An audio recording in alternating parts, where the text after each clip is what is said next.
Chapter 8 of The Science of Getting Rich by Wallace D. Wattles. Chapter 8 Thinking in a Certain Way. Turn back to Chapter 6 and read again the story of the man who formed the mental image of his house, and you will get a fair idea of the initial step toward getting rich. You must form a clear and definite mental picture of what you want. You cannot transmit an idea unless you have it yourself. You must have it before you can give it. And many people fail to impress thinking substance because they have themselves only a vague and mystic concept of the things they want to do, to have, or to become. It is not enough that you should have a general desire for wealth, to do good with. Everybody has that desire. It is not enough that you should have a wish to travel, see things, live more, etc. Everybody has those desires also. If you are going to send a wireless message to a friend, you would not send the letters of the alphabet in their order and let him construct the message for himself, nor would you take words at random from the dictionary.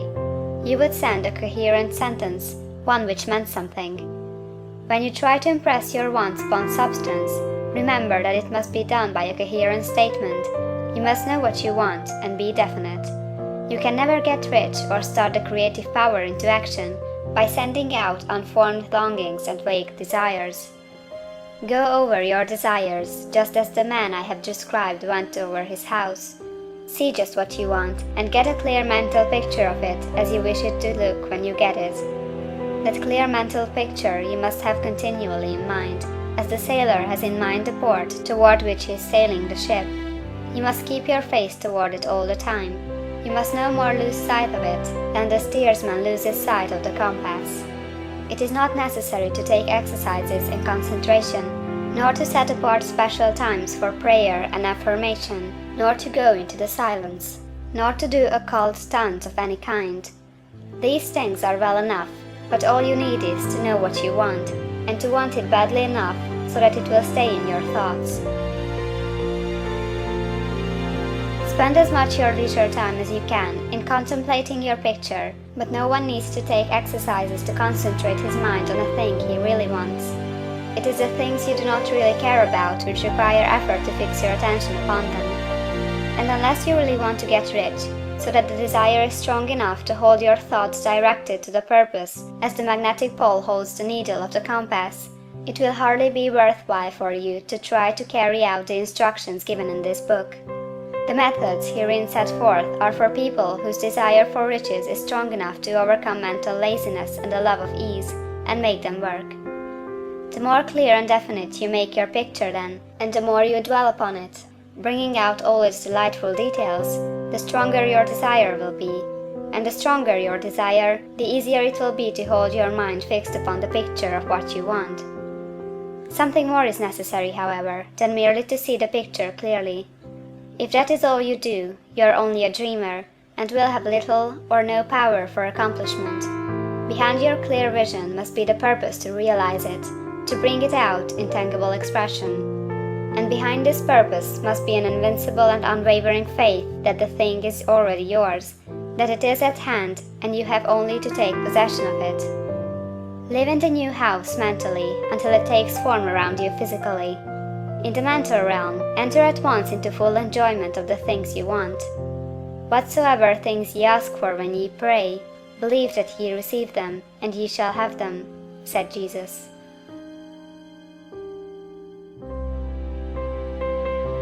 See the things you want as if they were actually around you all the time.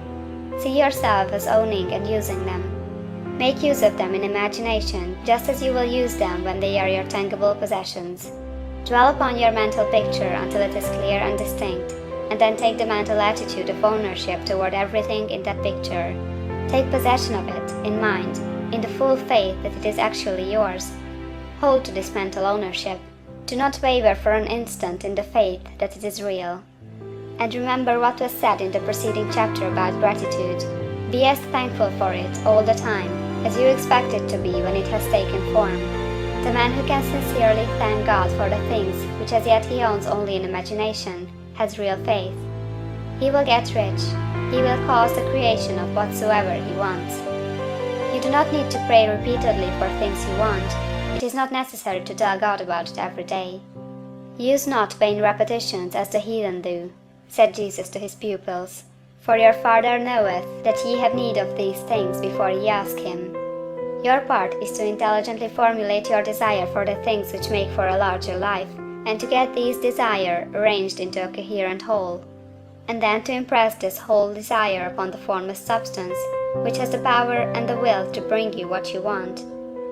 You do not make this impression by repeating strings of words, you make it by holding the vision with unshakable purpose to attain it, and with steadfast faith that you do attain it. The answer to prayer is not according to your faith while you are talking, but according to your faith while you are working. You cannot impress the mind of God by having a special Sabbath day set apart to tell him what you want, and then forgetting him during the rest of the week. You cannot impress him by having special hours to go into your closet and pray, if you then dismiss the matter from your mind until the hour of prayer comes again.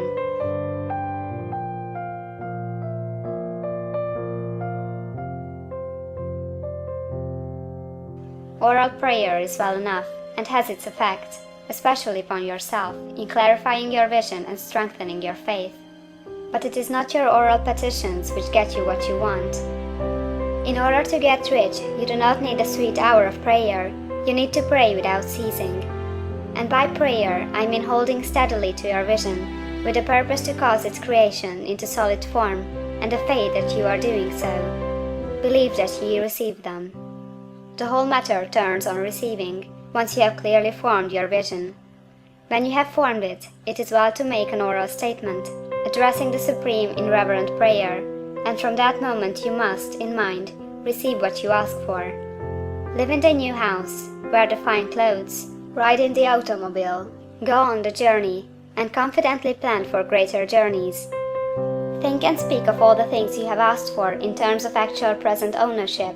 Imagine an environment and a financial condition exactly as you want them, and live all the time in that imaginary environment and financial condition. Mind, however, that you do not do this as a mere dreamer or castle builder. Hold to the faith that the imaginary is being realized, and to the purpose to realize it.